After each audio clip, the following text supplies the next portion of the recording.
Welcome, Film Express Warrior fans. Today I'm going to be reviewing Disney's 1950 animated classic Cinderella.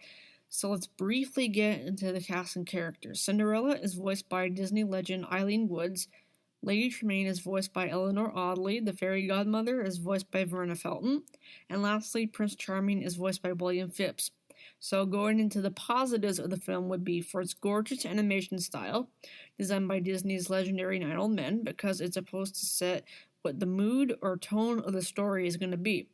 The personalities of each character design throughout the film is absolutely breathtaking and very believable in every facial expression or movement that they make, while the songs in the film were perfectly written and absolutely memorable to listen to. So continuing with the positives, Eleanor Audley, the original voice actress of Lady Tremaine, brought Lady Tremaine's character and personality to life by delivering a very realistic performance of how cold, cruel, and uncaring Lady Tremaine is to Cinderella, and how she always treats her with complete and utter disrespect, while on the other hand being superficially kind to her two biological daughters.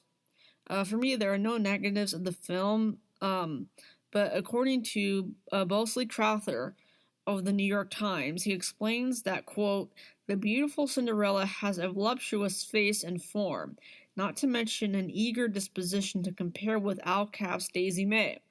However, criticizing her role and personality," Crowther continues, "as a consequence, the situation in which they are mutually involved have a constraint and immobility of panel-expressed episodes.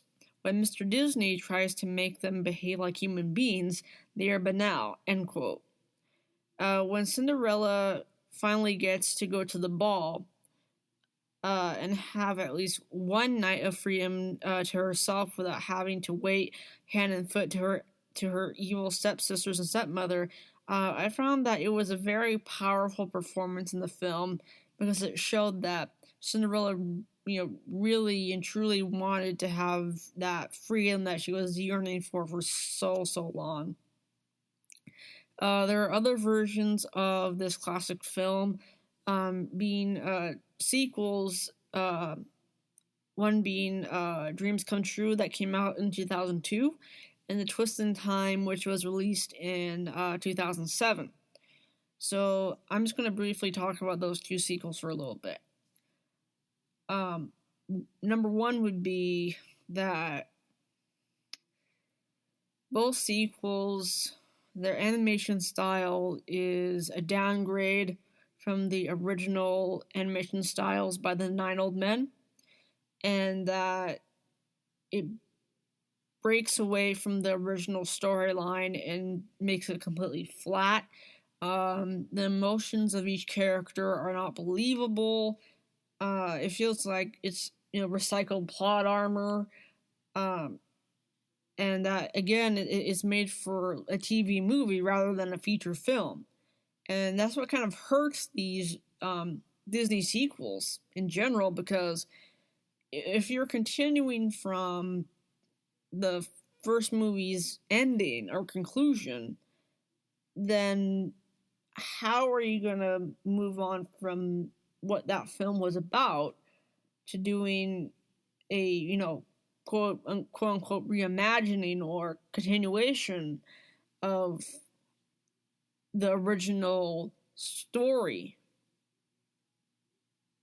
of whatever animated film that they're going to remake.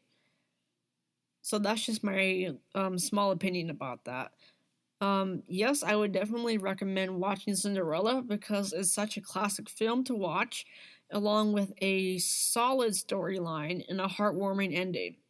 Thank you for watching and listening to my review of Disney's 1950 animated masterpiece, Cinderella. Please comment below, press the like button, and subscribe to my YouTube channel, Film Express Warrior. As always, watch, review, repeat, and peace out.